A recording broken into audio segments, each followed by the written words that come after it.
दोस्तों, आपका स्वागत है आपके अपने चैनल एग्जाम विद कुलदीप पर। आज मैं कक्षा 12 हिंदी में आपको बताऊंगा कि एग्जाम के लिए बोर्ड परीक्षा के लिए आपको कितना पढ़ना है। यदि आप इतना पढ़ते हैं तो आप 95 प्लस बोर्ड परीक्षा में नंबर लाएंगे हिंदी में। तो देखो, हिंदी साहित्य और सामान्य दोनों के लिए बताऊँगा आपको। जो गद्य में पढ़ना है, गद्य में गद्य में क्या करना है आपको, शुक्ल युग पढ़ना है जिसको छायावाद कहते हैं। छायावाद छायावाद युग से आपके 2 से 3 क्वेश्चन आएंगे। छायावाद युग से 2 से 3 क्वेश्चन। फिर आपको क्या पढ़ना, पत्र पत्रिकाएं पढ़नी है। पत्र पत्रिकाएं पत्र पत्रिकाएं पत्र पत्रिकाएं पढ़नी है। पत्र पत्रिकाओं से भी आपके क्वेश्चन पूछा जाता है। और कथन पढ़ने हैं आपको, किसने कौन सा कथन दिया और किस युग का कथन है। बहुत ज़्यादा आपके लिए इम्पोर्टेंट है ये। इसके बाद आपको क्या पढ़ना है, इसके बाद एक क्वेश्चन आपका आदिकाल या भक्तिकाल से भी क्वेश्चन पूछा जा रहा है पिछले 3 साल से। तो आदिकाल और भक्तिकाल भी आपको पढ़ना पड़ेगा। और एक भारतीय हिंदू युग और द्विवेदी युग। भारतीय हिंदू युग पढ़ना होगा आपको। और कौन सा, द्विवेदी युग। द्विवेदी युग से आपसे 1 से 2 क्वेश्चन जरूर पूछा जाता है। जैसे सरस्वती पत्रिका किस युग की पत्रिका है, कब प्रकाशन हुआ, किसने किया, है ना। या साकेत, मैत्री शरण गुप्त की रचनाएं, अयोध्या सिंह उपाध्याय की रचनाएं और महावीर प्रसाद द्विवेदी। ये 3-4 कवि है, इनको याद कर लेना द्विवेदी युग में आप। और इसी तरह से आपके एक क्वेश्चन आपका रीतिकाल से पूछा जाता है। ज़्यादातर, कभी कभार बोल लेते हैं, नहीं तो तार सप्तक से एक क्वेश्चन पूछा जाता है। किससे, तार सप्तक से। तो यहाँ से आपके 10 नंबर के शुरू के क्वेश्चन बनेंगे तार सप्तक से। तार सप्तक के बारे में आपको कंप्लीट पता हो, ठीक है। भक्ति काल में आपको पता हो और आदिकाल में तार सप्तक से भी क्वेश्चन पूछा जाता है। ये तो आपके शुरू के 10 नंबर के। और विधाएँ आती है, 2 से 3 क्वेश्चन आपके विधाओं के आते हैं। तो इतना याद होना चाहिए। और प्लस अब आपको क्या है, व्याख्याएं क्या करनी है। तो व्याख्याएं आपको करनी होगी गद्य में व्याख्या भी और जीवन परिचय भी। स्टार्टिंग के 3 पार्ट, शुरू के 3 पार्ट की व्याख्याएं प्लस जीवन परिचय। 3 पार्ट, शुरू के 3 पार्ट गद्य में याद होने चाहिए। पाठ का नाम, लेखक का नाम, उनके जीवन परिचय और व्याख्या की पहचान भी गद्य में भी और इसी तरह से पद में भी। गद्य और पद दोनों में। पद में भी आपको क्या होना चाहिए, शुरू के 3 पार्ट ही याद होने चाहिए। पाठ का नाम, लेखक का नाम, व्याख्या भी वहाँ से आ जाएगी, जीवन परिचय भी वहाँ से ही आ जाएगा। यदि आप जीवन परिचय की बात करें तो हजारी प्रसाद द्विवेदी और अब्दुल कलाम, ये 2 तो बहुत इंपॉर्टेंट है 2026 के लिए। और पद में महादेव वर्मा, सुमित्रा नंदन पंत। और साहित्य वालों के लिए भारतीय हिंदू हरिश्चंद्र भी। जयेंद्र कुमार तो आपके एग्जाम में हर साल आता है साहित्य में, ठीक है जी। सामान्य वाले महादेव वर्मा का जयशंकर प्रसाद जरूर याद करें। और इसके बाद गद्य पद हो गया। अब आता है संस्कृत की बात। संस्कृत में भी आप ऐसी करनी है, शुरू के 3 पार्ट पढ़ने हैं। यदि आप 3 पार्ट पढ़ लेते हैं, स्टार्टिंग के 3 पार्ट, तो उनकी जो बड़ी व्याख्या आती है गद्यांश वाली, वो भी आपकी इनसे ही आ जाएगी। एक तो भारतीय संस्कृति महत्व में, एक जातक कथा है ना। जातक कथा भारतीय संस्कृति महत्वम चैप्टर है। ये चैप्टर दोनों ही आपके लिए इम्पोर्टेंट, और सामान्य वालों के लिए मदन मोहन मालवीय भी है। और इसके साथ साथ आपको एक चैप्टर आपके संस्कृत में सुभाषित रत्नानी। कौन सा है जी, सुभाषित रत्नानी। सुभाषित सुभाषित रत्नानी, ये चैप्टर आपको याद करना होगा। सुभाषित रत्नानी चैप्टर है, इस चैप्टर को आप याद करोगे। इस चैप्टर की व्याख्याएं भी आपके पेपर में जरूर मिलेगी। जो श्लोक की हिंदी बनाने को आती है वो इसी चैप्टर का श्लोक जरूर आएगा, चाहे साहित्य हो चाहे सामान्य हो, ठीक है। और एक वो है नैरेज्यते वाला, वो उसका है जातक कथा का। तो ये श्लोक की व्याख्या हो जाए आपकी। रस छंद अलंकार कौन कौन से पढ़ने हैं आपको। रस पढ़ना होगा आपको, हास्य, करुण और रौद्र रस साहित्य वालों को। हास्य, करुण, रौद्र और शांत रस और वीर रस, इतना ही पढ़ लेना। इनमें से ही आपके पेपर में क्वेश्चन आ जाएगा। इसी तरह से अलंकार है, यमक, उत्प्रेक्षा, रूपक, अनुप्रास, और यमक, श्लेष हो गया, है ना, और भ्रांतिमान। इतने अलंकार पढ़ लेना, इनमें से ही आपके पेपर में आ जाएगा। रस, छंद, अच्छा छंद की बात आती है, सोरठा, दोहा, चौपाई, सोरठा, दोहा, चौपाई, है ना, और रोला। इतने ही पढ़ लेना, इनमें से आपके पेपर में आ जाएगा। इनकी परिभाषा और उदाहरण याद कर लेना।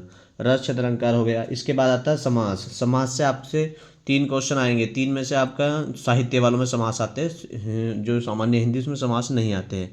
तो उसमें आपको कर्मधारय समास पढ़ना होगा, बहुव्रीहि समास पढ़ना होगा और ये अवयवी भाव समास पढ़ना होगा। तीनों समास पढ़ेंगे तो तीनों से आपके 2 क्वेश्चन आएंगे। इनमें से वो समास पूछ लेगा, समास का कोई शब्द दे देगा, हो गया पीताम्बर में कौन सा समास है ना, पीला है जिसके वस्त्र, तो वो कौन सा होगा, बहुव्रीहि। और यदि वो ऑप्शन में कर्मधारय दे रखा तो आंसर दोनों है, मगर उसमें बहुव्रीहि को वरीयता दी जाएगी। और यदि बहुव्रीहि नहीं दे रखा तो किसको वरीयता दी जाएगी, कर्मधारय को। इसके बाद इसी तरह से आपके प्रतिदिनम पूछ लेगा। प्रतिदिनम तो प्रति जिसमें उपसर्ग आएगा वो अवयवी भाव होगा, ठीक है। कर्मधारय, बहुव्रीहि और अवयवी भाव समास। अच्छा, संधि।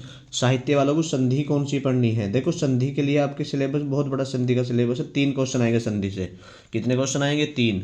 तो मैं आपको बताऊं, एक तो आप व्यंजन संधि पढ़े, व्यंजन संधि, व्यंजन संधि पढ़े।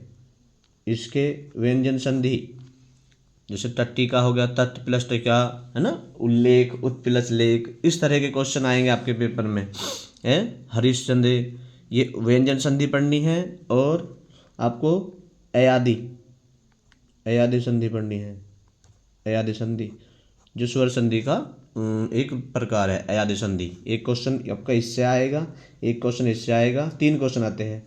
एक क्वेश्चन आएगा आपका विसर्ग संधि से, विसर्ग से पूछ लेता है, नहीं तो ऐसे पूछ लेगा पर्यज्यते लब्ध में कौन सी संधि विच्छेद बताइए, तो इनको संधि विच्छेद पूछा जाता है। तो आप इनको जरूर नोट करें, ठीक तरह से इनकी ही तैयारी करें, यही आपके एग्जाम में आएगा। साहित्य वालों के लिए है ये संधि, सामान्य में संधि नहीं आती है। इसी तरह से साहित्य में आपका क्या आता है, प्रत्यय आते हैं। प्रत्यय, तो प्रत्यय में आपको पूछता है इसमें कौन सा प्रत्यय है, धातु है ना। तो जैसे कृत्वा है, इसमें क्या है, कृत्वा, जिसके लास्ट में वा आएगा तो उसमें प्रत्यय क्या होगा, कत्वा होगा। क्या होगा, कत्वा। जिसमें वा आए तो उसका प्रत्यय क्या होगा, कत्वा। जिसमें वा आएगा तो उसमें प्रत्यय क्या होगा, कत्वा। जिसमें त्वय आएगा लास्ट में तो उसमें त्वय प्रत्यय होगा, त्वम आ या त्वय आ जाए, है ना, मान आ जाए, श्रीमती, श्रीमान, इस तरह से तो मतु प्रत्यय होगा। श्रीवान, धनवान आए तो वतु प्रत्यय होगा। ये प्रत्यय पढ़ लेना आप, इनमें से ही आपके प्रत्यय पेपर में आ जाएगा। फिर आता है विभक्ति। विभक्ति हर कोई बच्चा नहीं कर पाता। तो देखो, एक तो आता है नमः, नमः, स्वाहा, नमः, स्वाहा, स्वास्ति, ये आते हैं। जैसे कहेगा ओम अग्नि स्वाहा में विभक्ति और नियम लिखिए। तो देखो इसमें जो विभक्ति है वो चतुर्थ विभक्ति होगी, स्वाहा और नमः में चतुर्थ विभक्ति होगी। आप इनको ही पढ़ें जो मैं बता रहा हूँ आपको, एक परित और अभित वाला, परित और अभित, परित, अभित और सहाय के योग वाला, 3 रूल याद करें आप, 3 के ही पढ़ ले। इन तीनों में से ही आपके पेपर में क्वेश्चन आ जाएगा, क्योंकि आपको वहाँ पे विभक्ति के क्वेश्चन 2 करने होंगे, 2 क्वेश्चन आएंगे 2 नंबर में, एक क्वेश्चन आता है 2 नंबर में, तो आप उसको आराम से कर लेंगे। ये हो गया साहित्य का। अब सामान्य का आता है। सामान्य के लिए क्या आता है, अनेक शब्दों के लिए एक शब्द। तो अब 2023 से लेके 2025 तक के जो अनेक शब्दों के लिए एक शब्द आप उन्हें पढ़ें और वही आपके पेपर में आएंगे। सूक्ष्म अंतर वाला भी यही करें।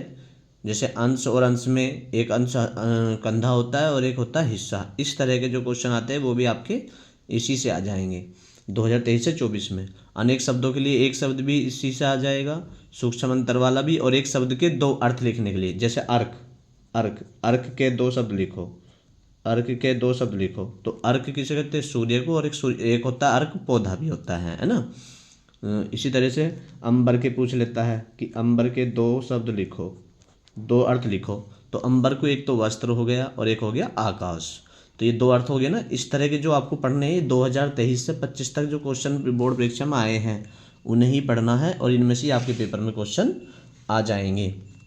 ये हो गया सामान्य वालों का इतना। और अनेक शब्दों के लिए एक शब्द तो आपको वर्तनी आनी चाहिए, सॉरी शुद्ध शब्द करने के लिए। रस भी आपको यही पढ़ने, अलंकार भी यही पढ़ने, उसमें रोज रस छोड़ देना आपको, है ना।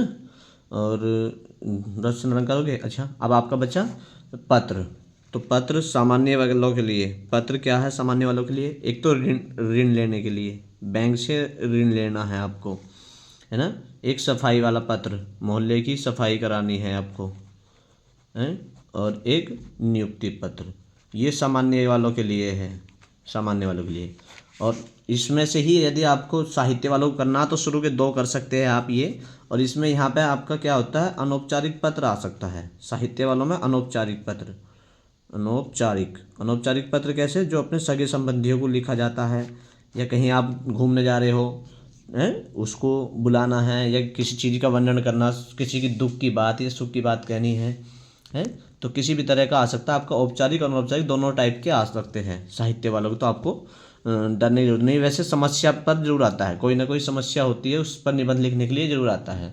तो समस्या वाला परफॉर्मा आपको बना रखा है, आप उसे नोट करें और उसको याद करें, उसको तरीका होना चाहिए इसका। इसके बाद आता है जी निबंध, इसके बाद आता है निबंध। तो निबंध में क्या पढ़ना है, निबंध में भी आपके पेपर में समस्या से संबंधित निबंध आता है। समस्या, जो भी समस्या होगी, कैसे समस्या क्या है, आतंकवाद की समस्या, पर्यावरण प्रदूषण की समस्या, जनसंख्या वृद्धि समस्या, बेरोजगारी की समस्या, है ना, या क्या है जनसंख्या, किसानों की समस्या, ये बहुत सारी समस्याएं हैं जो या दहेज प्रथा की समस्या, भ्रष्टाचार की समस्या, ये सब समस्याएं हैं। तो इसका परफॉर्मा मैंने आपको बता रखा, परफॉर्मे के आधार पर ही आप क्या कर सकते हैं, समस्या वाला निबंध कर सकते हो। एक आपके बोर्ड परीक्षा में नारी सशक्तिकरण में बहुत ज़्यादा महत्व दिया गया है नारी के बारे में, तो नारी सशक्तिकरण का भी आपको पता होना चाहिए। और कभी कभार क्या होता है, मेरे प्रिय कवि है ना, उनके बारे में भी पूछ लेते हैं निबंध। यदि आपको बोर्ड परीक्षा में सारे ही आपके एग्जाम में कहाँ से क्या आएगा, वो सब यही आएंगे, तो आप इनको एक बार इनकी हेडिंग पढ़ लेना और कर सकते हो आराम से। यदि आपको बोर्ड परीक्षा में 95+ नंबर लाने हैं हिंदी सब्जेक्ट में, तो आप इतना पढ़ें और बार बार रिवाइज करें और देखें आप प्रैक्टिस करके कि आप कितने नंबर ला रहे हैं। तो यहाँ से ही बोर्ड परीक्षा में क्वेश्चन आएंगे, जितना हमने बताया है आप इनको ही बार बार पढ़ें। Thank you for watching.